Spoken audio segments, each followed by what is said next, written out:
When you overhear your own family deciding whether you deserve to live, something inside you dies before your body ever does. They thought I was asleep, slipping away with tubes in my arms and machines beeping in rhythm with my weakening heart. But I heard every word, and I promise you, those words cut deeper than any illness ever could. Hello, my name is Edith Grant. I'm 74 years old, and before I begin, let me ask you something. Where are you watching from today? I'd love to know, because no matter how far apart we are, this story is one I know will resonate with anyone who's ever felt betrayed by the very people they raised. It happened on a rainy Tuesday. I'd been rushed to the hospital after collapsing in my kitchen. The doctors said it was a mild heart attack. Serious, yes, but not beyond hope. They wanted to run more tests, adjust my medication, and keep me under observation for a few days. I remember lying there, the smell of disinfectant sharp in the air, the steady hum of machines beside me. I should have felt safe, relieved even, knowing I was in good hands. But safety, I've learned, has less to do with doctors and more to do with who's standing beside your bed. At first, my children seemed concerned. My son Michael came in with his wife, Melissa, faces tight with forced worry. My daughter Linda followed, scrolling on her phone even as she kissed my forehead. I thought maybe I was being unfair, seeing detachment where there was simply nerves. But then the voices started. I wasn't fully asleep. I drifted in that strange space between wake and rest, where everything feels like a dream, except it wasn't. My room door wasn't closed all the way, and through that small gap, their whispers carried in. "Don't waste medicine on her. She's done," I heard Melissa say. Her tone was sharp, impatient, as though I were a burden more than a mother-in-law. Michael muttered something, his voice low, but I caught the words. "The sooner this is over, the sooner we can deal with the house. The bank said we need clear ownership before we can apply for that line of credit." Linda's laugh was soft, almost casual. "She'll hang on just to spite us. But honestly, what's the point? Keeping her on all these meds just drains what's left of her account." I froze. My breath hitched in my chest, and I had to keep perfectly still so they wouldn't notice I was listening. My own children, the same children I had worked myself to the bone for after their father passed, were outside my hospital door, weighing the value of my life against money. I wanted to scream, to sit up and tear those IV lines out, to shout, "I hear you, I'm not gone yet, and God help you for speaking of me like that." But my body was weak, and my voice barely more than a whisper. So I lay there, still as stone, tears pricking the corners of my eyes, listening to my family discuss my end like it was a business transaction. The betrayal was more than I could bear. Every memory came flooding back. The nights I stayed awake sewing their clothes by hand when money was tight. The mornings I went without breakfast so they could have lunch money. The years of scraping, saving, sacrificing, all so they could stand where they were now, healthy, educated, comfortable. And this was how they repaid me, by calling me done before the doctors even finished their rounds. I thought of my late husband, Robert. What would he have said if he had heard them? He had trusted me to raise them with love, to teach them loyalty and compassion. If he could see them now, vultures circling a woman not yet in her grave, his heart would have broken all over again. That night, alone in the sterile white of my hospital room, I made a vow. If I lived through this, and oh, I would fight with every fibre of my being, I would not allow them to profit from my death. They would not get the house Robert and I built brick by brick. They would not touch the savings I had worked decades to protect. I whispered to myself, almost like a prayer. If they see me as done, then I'll make sure they're done too. Done taking, done scheming, done leeching off me. In that moment, something inside me shifted. I stopped feeling like a patient, and I started feeling like a survivor. My body might have been weak, but my mind was sharp, sharper than they realized. They thought age made me soft, frail, easy to manipulate. They forgot I was the woman who had buried a husband, raised 2 children alone, and kept a household alive on pennies. They had underestimated me. The next morning, the nurse came in with my medications, smiling kindly as she adjusted my IV. "You've got strong vitals, Edith," she said. "You'll be back home in no time." I smiled faintly, though inside I felt fire rising. Back home. Yes, that was where my plan would begin. And as I lay back against the pillow, pretending to sleep when my children walked in again with their shallow smiles, I thought to myself, "You think I'm done? Watch me." The hospital discharged me 3 days later. My vitals had improved. The doctors adjusted my medication, and though my body still felt fragile, my spirit carried something it hadn't in years, a quiet determination. I didn't let it show on my face. To my children, I wore the mask of a tired old woman, grateful for their help, leaning on them as though they were still my anchors. Inside, I was studying them, every gesture, every look, every slip of the tongue. When Michael came to pick me up, he acted like the dutiful son. He carried my bag, held my arm, even opened the car door like a gentleman. But I noticed the impatience in the way he tapped the steering wheel when I walked too slowly, the sigh when I adjusted the seatbelt. Small things, subtle things. But to me, they spoke volumes. His care was an act. Linda, on the other hand, played it differently. She filled my fridge with groceries and fluffed the pillows on my couch, telling me how I had to rest and let her handle things.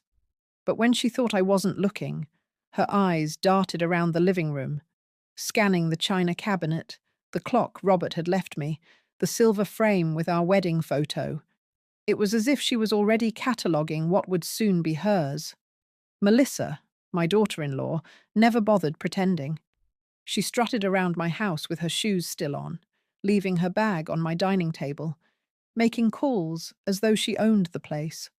Twice I heard her complain about how small the living room was, as if she was already envisioning a renovation I hadn't agreed to. She never once asked how I felt. Not once. The first evening home, they insisted on staying with me. "You shouldn't be alone, Mum," Michael said, his voice rehearsed. I nodded, though the truth was I longed for silence, for the space to breathe and think without their hovering presence. That night, while they slept in the guest rooms, I sat quietly in the kitchen with a cup of tea. My hand trembled slightly as I lifted the mug, but not from weakness, from fury. Their words from the hospital echoed in my head. "Don't waste medicine on her. She's done." If I was done, then what were they still doing here? Waiting, circling, counting the days until they could divide up what they thought was theirs. I pulled out a small notebook I kept tucked in a drawer. In neat handwriting, I began listing every account, every piece of property, every asset I had left. The house, the savings account, the pension, Robert's life insurance, which I had protected all these years. I wrote it all down, line by line, not to mourn it, but to prepare for war. The next morning, I made a call, not to my children, but to an old friend, David, the lawyer who had handled Robert's will years ago. His voice, warm and steady, was a lifeline. "Edith," he said, after I explained what had happened in the hospital, "you still have full control. The house is in your name. The accounts, too. If you want to make changes, it's entirely within your rights." I felt something lift from my chest, like a weight I'd carried too long. Full control. That phrase rang like church bells in my ears. My children thought I was powerless. But the truth? I held every card. David suggested we meet later in the week. "We'll review your deed and your accounts. Whatever you want to do, Edith, we'll do it." Quietly, I thanked him, my voice steadier than it had been in days. Hanging up the phone, I realized my plan was no longer just a thought whispered in a hospital bed. It was real. Later that day, Linda hovered in the kitchen while I made myself lunch. "Mum," she said casually, "you should let me handle your pension deposits. It's too much stress for you. Just add me to the account. I'll make sure everything's managed." I looked at her, pretending to be confused. "Oh, sweetheart, I wouldn't even know how to do that. You'll have to explain it slowly." She smiled, triumphant, as though she'd cornered me, but inside I was laughing. I had already called the bank that morning and scheduled an appointment to restructure my accounts. By the time Linda thought she was being clever, the doors she wanted to open would already be locked. That night, lying in bed, I let my thoughts drift back to Robert. I pictured him sitting in his favorite armchair, glasses perched on his nose, newspaper folded in his lap. He'd always been the cautious one, the planner. He'd warned me gently years ago that our children might not turn out the way we hoped. "They'll love you, Edith," he had said. "But love gets tangled when money is involved. Promise me you'll never let them bully you out of what's yours." Back then, I thought his words were too harsh. But now, lying in the dark with the sound of my daughter snoring down the hall and my son pacing on the porch making calls, I knew Robert had been right. Love was one thing, greed was another, and my children had chosen greed.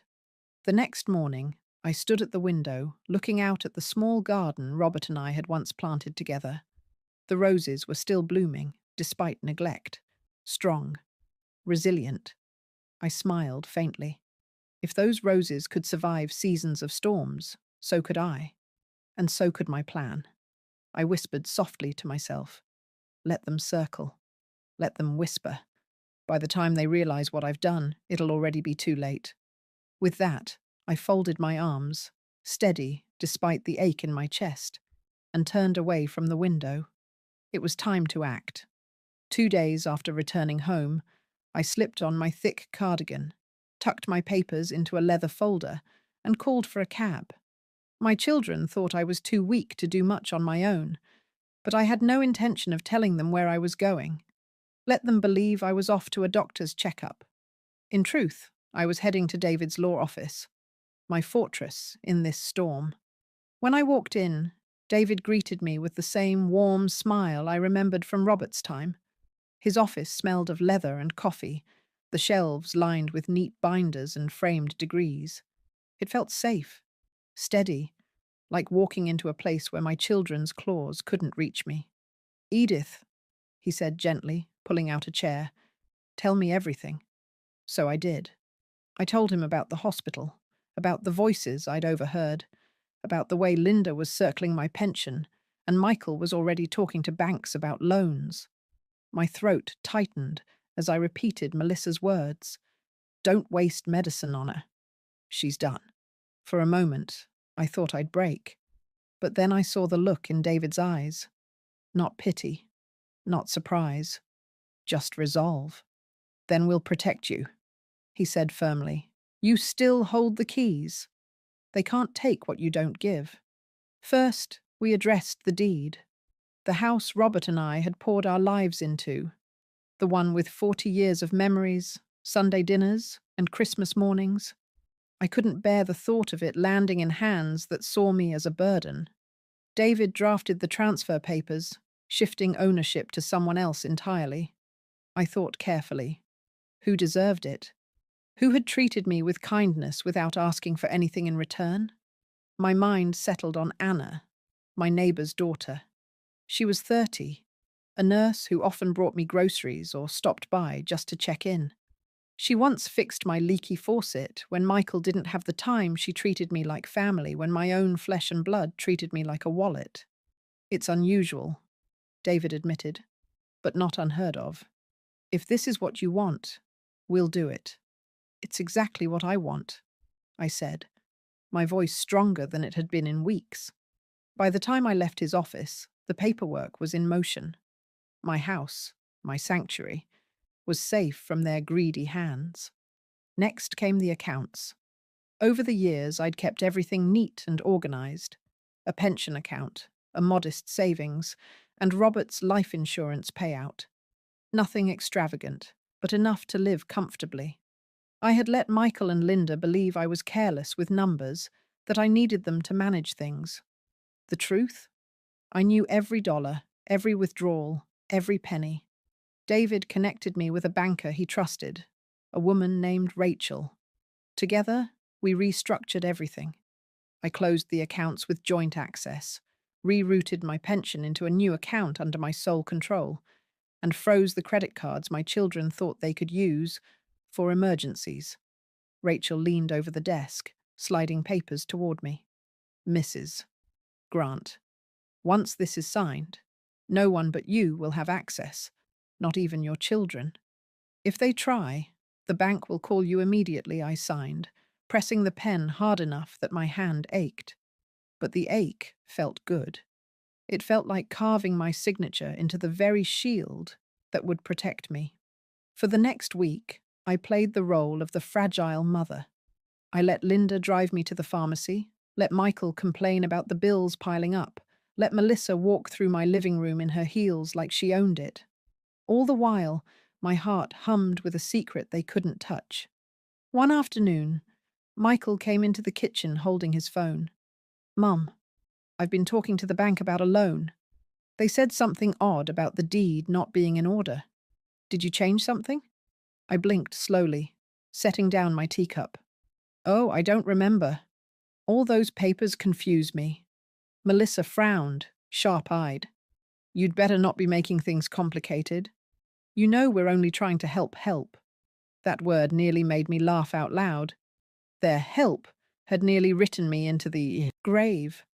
Instead, I smiled faintly and said, "Of course, dear. I'll let you know if I find anything inside." I was savoring the moment. Their loan was denied because of me. Their hands were already slipping off what they thought they had secured. That night, I sat by the window, watching the sun dip behind the trees. I thought of Robert again, of the nights we'd spent at this very table balancing checkbooks and planning our children's futures. He'd always said, "We may not have much, Edith, but what we do have, we'll protect." I whispered into the quiet, "I'm protecting it now, Robert. Not for them, but for myself." As I closed the curtains, I felt no guilt. My children had drawn the battle lines in that hospital when they declared me done. All I had done was answer them in kind, silently, carefully, and with the full force of a mother's resolve. And as the week went on, I could see cracks forming, whispers between Michael and Linda, frustration boiling in Melissa's clipped tone. They knew something was wrong, but they didn't yet know what. That was fine. I was in no hurry. Let them stew. Let them grow restless. Because when the truth came out, it wouldn't be whispers anymore. It would be a storm. It didn't take long for the cracks to show. My children had always been impatient, but now their urgency had sharpened into something darker. They weren't just waiting for me to fade. They were counting on it. And when the money they thought would flow so easily stopped reaching their hands, their true faces began to surface. It started with Linda. One afternoon, she cornered me in the kitchen, her phone in hand, her smile too sweet to be genuine. "Mum," she said softly, "you know your pension comes in this week. Why don't you just let me handle the deposit? You shouldn't be worrying about all that paperwork in your condition." I looked at her, letting my hands tremble just slightly as I set down the kettle. "Oh, sweetheart, I already took care of it. The bank teller was so kind. She walked me through everything. You don't have to bother." Her face twitched. Just for a moment. The mask slipped, and I saw the frustration flicker in her eyes. She quickly recovered, but I caught it. I always catch things they think I don't. Michael was less subtle. He stormed in 2 days later, his tie loosened, his face red with anger. He slapped a stack of papers onto the table. "The bank says I can't apply for a loan against the house," he barked. "They said the deed isn't under your name anymore." What the hell is going on, Mum? I sat calmly at the dining table, hands folded neatly. "Oh, Michael, you know how confusing those papers are. I must have signed something without realizing. His eyes narrowed. Don't play games. Did you change the deed? Melissa came in then, heels clicking on the tile, her arms folded across her chest. You'd better not be sabotaging us, Edith. We've been planning around this. Do you know how hard it is to get approved for credit these days? We could lose the chance at that new property. There it was. Not even a shred of pretense. They didn't care about my health, my future, my peace. They cared about a new property. My house wasn't even mine in their eyes anymore. It was leverage. I let the silence stretch, sipping from my teacup. Well, I said at last, voice quiet but steady. Perhaps the bank made a mistake. Michael's fists clenched at his sides. You're hiding something. I'll find out what it is.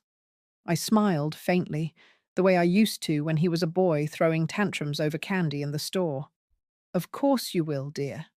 Inside, I felt something cold and satisfying unfurl. They were beginning to realize the ground they stood on wasn't solid, and they had no idea just how much deeper the quicksand went. That evening, I overheard Melissa on the phone, pacing the hallway. No, the accounts are frozen. I don't know why. She's playing dumb, but she knows exactly what she's doing. Michael's furious. Linda's useless. We'll figure it out. Just give me time. Her voice dropped, but not enough. I caught the edge of desperation there. The kind of desperation that comes when people realize their schemes are slipping through their fingers. I sat in my bedroom, listening, and thought, good. Let them squirm. Let them wonder. Let them sweat under the weight of their own greed. The next morning, Linda tried again, this time with feigned sympathy. She brought me breakfast in bed, burnt toast and undercooked eggs, but she smiled as though she'd prepared a feast. Mum, she said, perching on the edge of the bed, we're just worried about you. All this stress over finances, it's not good for your heart. Why don't you just sign a power of attorney? That way, Michael and I can handle everything. You can rest easy. My heart pounded, not with fear, but with outrage. They wanted me to hand them the keys, to sign away the last of my independence so they could bleed me dry while I sat powerless. I forced a weak chuckle. Oh, darling, that sounds so complicated. I don't even know what that means. Maybe another time? Her smile faltered.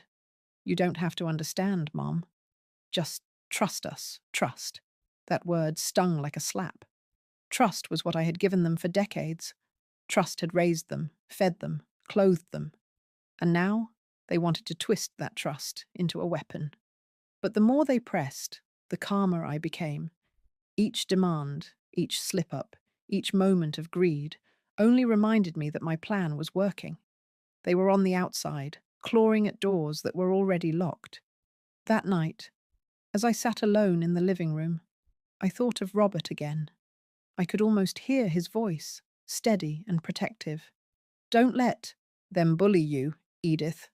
You've earned your peace, I whispered back. I'm not bullied anymore, Robert. They think I'm cornered, but it's them. They're the ones trapped.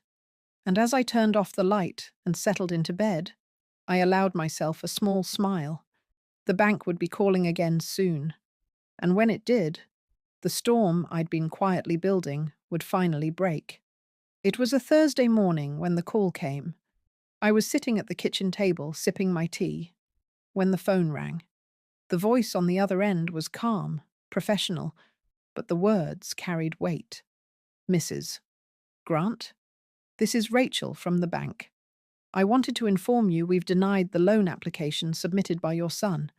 We also noticed several attempts to access accounts you've closed. Don't worry. We've flagged everything. Only you have control. I thanked her quietly, my fingers tightening around the receiver. Then I hung up and waited. I didn't have to wait long. Not half an hour later, the front door burst open. Michael stormed in, face red, his voice booming. What the hell did you do, Mum? Linda was right behind him, eyes wild, Melissa at her side with her lips pressed thin. They didn't even bother with greetings. They marched straight into my living room like wolves circling their prey. Michael threw papers onto the coffee table, his hands shaking. The bank called us. They said the accounts are closed. The deed's been transferred. You've destroyed everything. Do you have any idea what you've done? I set my teacup down gently, my hands steady despite the storm in front of me. I know exactly what I've done. Melissa's voice rose, sharp and shrill. You selfish old woman. We've been planning around that money for months. And you… What? You just give it away?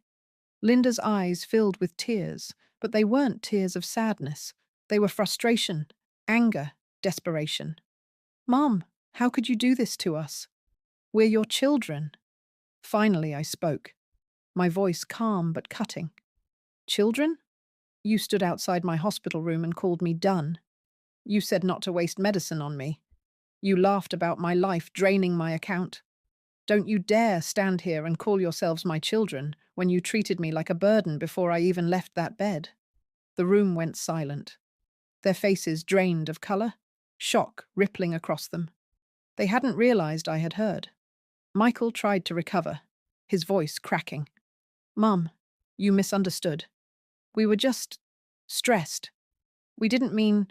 Don't lie to me, I snapped, the edge in my voice stronger than I'd ever let them hear. You meant every word, and I meant mine when I promised myself you'd never touch what Robert and I built. Not a cent, not a brick, not a memory. Melissa stepped forward, fists clenched. So what?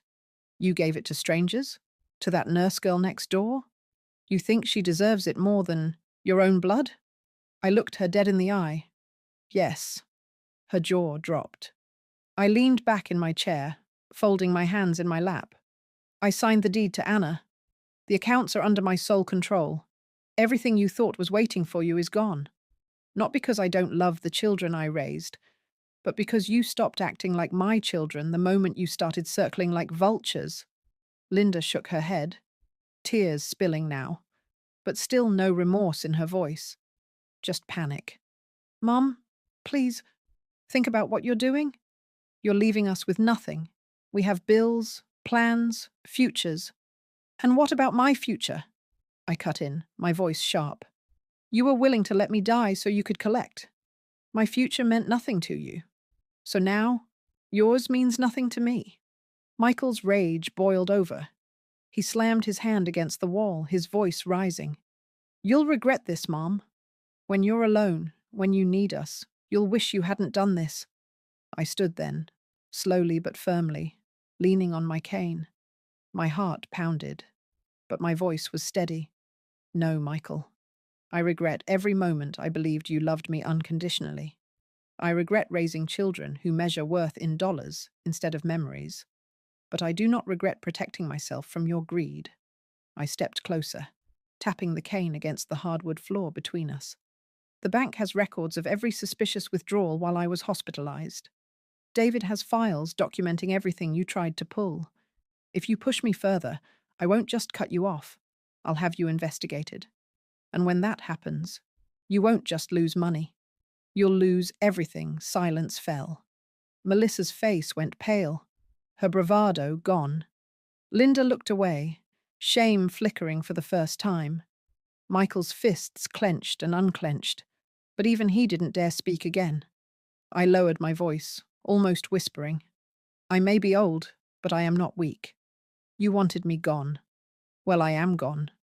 From your lives, your plans, your futures.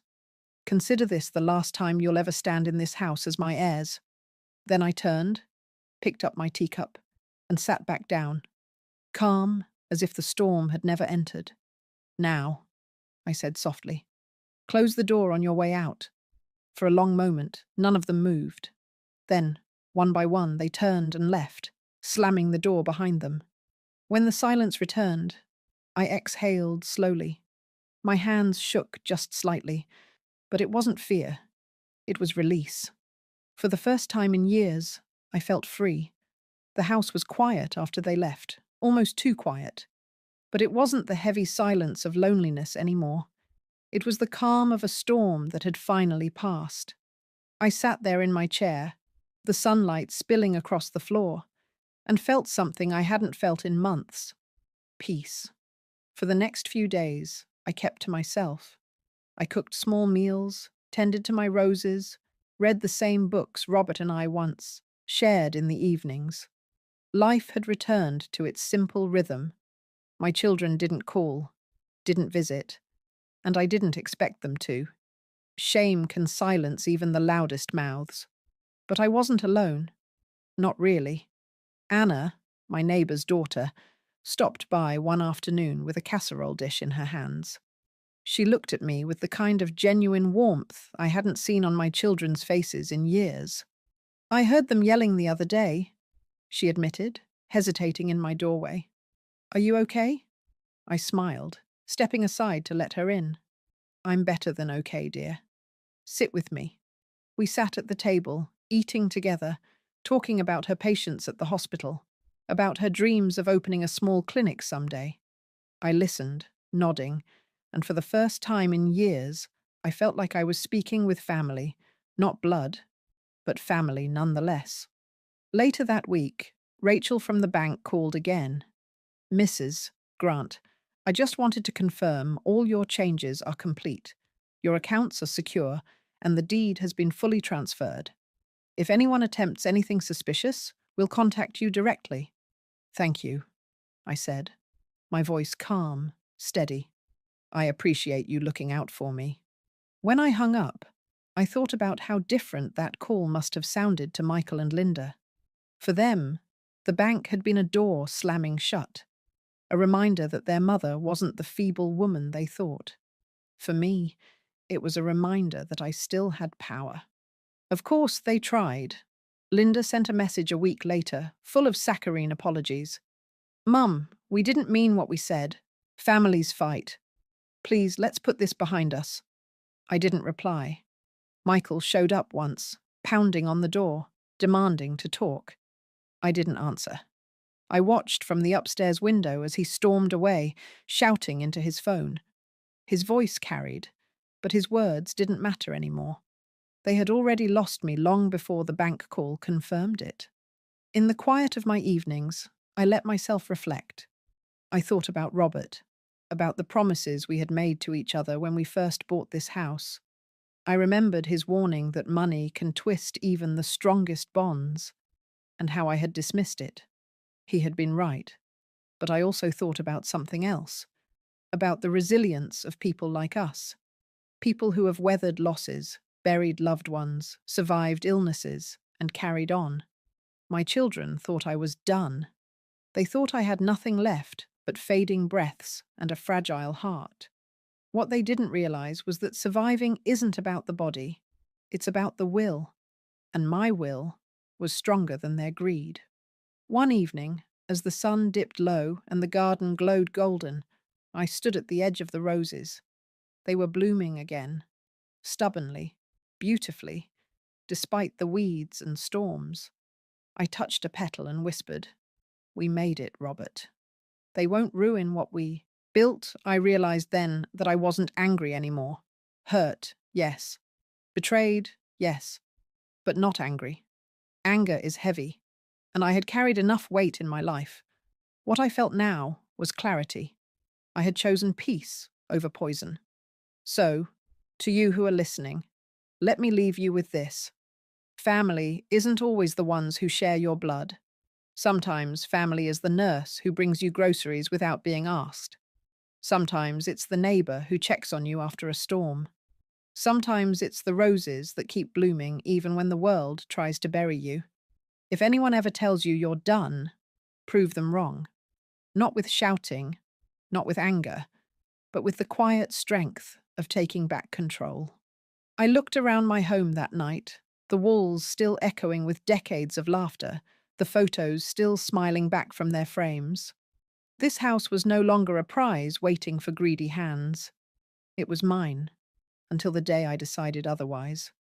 "They thought my life was finished," I said softly, almost as if speaking to the empty room. "But the truth is, it was our bond that ended, not me." And when the phone rang again, not with their voices, but with a friend inviting me to tea. I smiled, because that was the life I chose. Not one chained to their greed, but one finally free. Thank you for listening to my story. My name is Edith Grant, and I'd love to know, where are you watching from tonight? Because wherever you are, remember this: your story isn't over until you decide it is.